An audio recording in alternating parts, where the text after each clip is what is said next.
yang ramai, bahkan bertemu dengan teman-teman.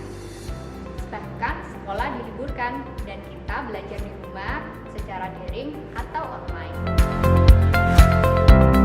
Kenapa ya kita harus belajar di rumah? Apa sih penyebabnya?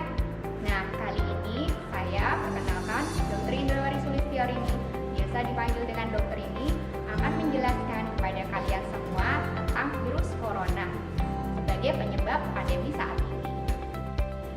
Apa itu virus corona? Virus corona adalah nama keluarga besar virus yang dapat menyerang hewan ataupun manusia. Virus corona pada manusia ini menyerang organ pernapasan, yaitu paru-paru. Manusia juga tidak bisa menularkan virus corona ini kepada hewan peliharaannya.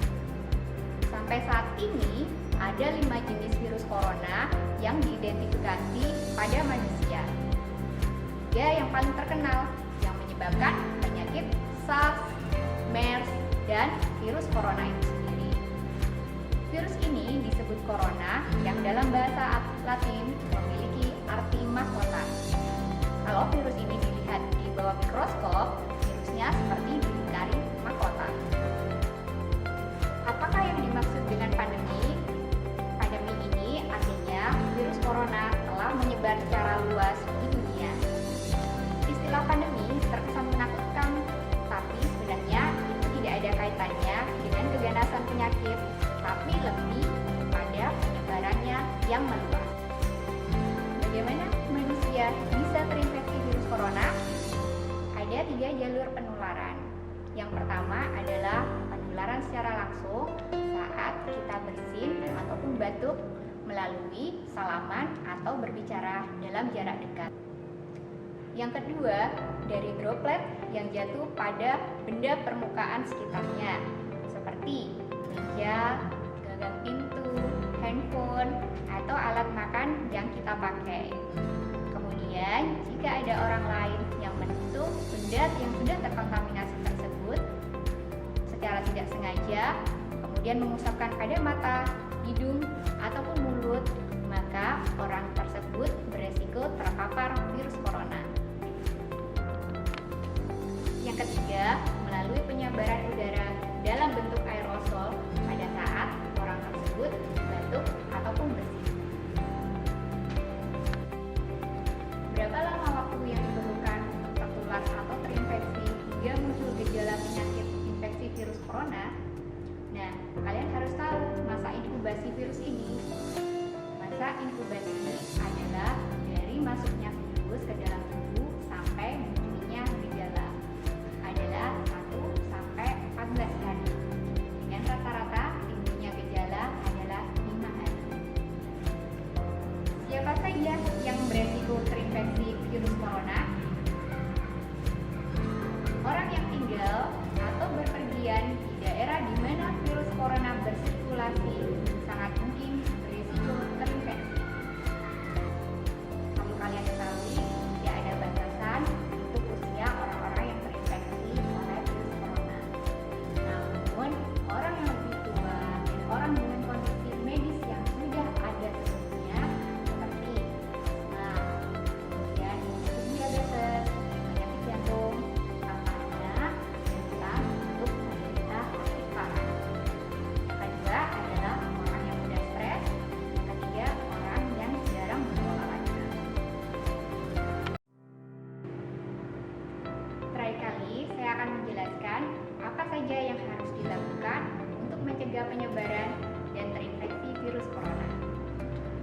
Yang pertama, sering cuci tangan pakai sabun. Kedua, tetap tinggal di dalam rumah. Ketiga, jaga jarak dan hindari kerumunan. 4, tidak berjabat tangan ataupun bersalaman. Yang kelima, pakai masker bila berada di tempat umum. Jika kalian mengalami gejala seperti yang saya sebutkan sebelumnya, seperti demam, batuk kering, nyeri tenggorokan, sesak nafas, segera datang ke fasilitas kesehatan terdekat. Demikianlah penjelasan singkat dari saya tentang virus corona. Ayo kita terapkan pola hidup bersih dan sehat lakukan cara pencegahannya supaya kita terhindar dari virus corona. Semoga bermanfaat. Sampai jumpa.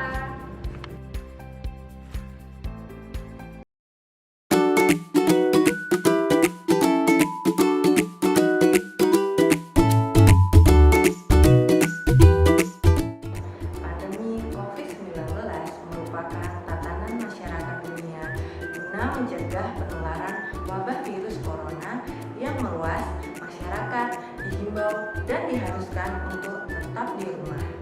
Sekolah, belajar, bahkan beribadah harus dilakukan di rumah saja. Secara sosial, kita pasti mengalami new normal dan kita harus beradaptasi dengan pekerjaan dan aktivitas yang baru. New normal dalam artian kita harus mengurangi kontak fisik dengan orang lain, menghindari kerumunan, serta bekerja dan belajar dari rumah. Oleh karenanya, perubahan perilaku akan menjadi kunci optimisme dalam menghadapi COVID-19 dengan menerapkan protokol kesehatan sesuai anjuran pemerintah atau yang dikenal sebagai new normal. Adaptasi kebiasaan baru. Ketika Anda keluar rumah, jangan lupa selalu membawa tisu basah dan tisu kering, alat ibadah pribadi, hand sanitizer, tote bag atau kantong belanja, alat makan, botol minum, jaket yang nyaman dan praktis, masker cadangan, semprotan desinfektan, sabun cair, helm pribadi untuk pengguna ojek.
Jadi, ketika kamu menemukan orang yang batuk, bersin, atau sakit, yang harus kamu lakukan adalah yang pertama, jaga jarak. Jarak minimal 1,8 meter untuk menjaga kamu tetap aman dari jangkauan partikel virus yang besar. Yang kedua, berikan masker. Mereka yang sakit akan batuk dan bersin di dalam masker untuk melindungi orang-orang di sekitarnya. Yang ketiga, hindari keramaian. Orang yang sudah terinfeksi bisa jadi tidak menunjukkan gejala apapun, tapi mereka masih bisa menularkan penyakitnya loh. Air liur menempel di beberapa tempat dan benda seperti pulpen, kenal pintu, pegangan tangga, meja, kursi, perangkat digital, dan lain sebagainya. Jika kalian tidak sengaja menyentuh benda-benda tersebut dan kalian menyentuh wajah, akan berisiko terpapar. Oleh karena itu, ikuti 5 hal penting untuk pencegahan terjangkitnya corona. Yang pertama, sering cuci tangan pakai sabun di air mengalir dengan 6 langkah cuci tangan. Yang kedua, tetap tinggal di rumah. Yang ketiga, jaga jarak dan hindari kerumunan. keempat, tidak berjabat tangan. Yang kelima, pakai masker bila berada di luar rumah. Itu tadi hal yang harus dilakukan untuk mencegah penyebaran virus corona.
Pesan dari seluruh staf Puskesmas Asomrowo untuk selalu menjaga kesehatan dan menerapkan pola hidup bersih dan sehat yang semoga bisa terhindar dari virus corona.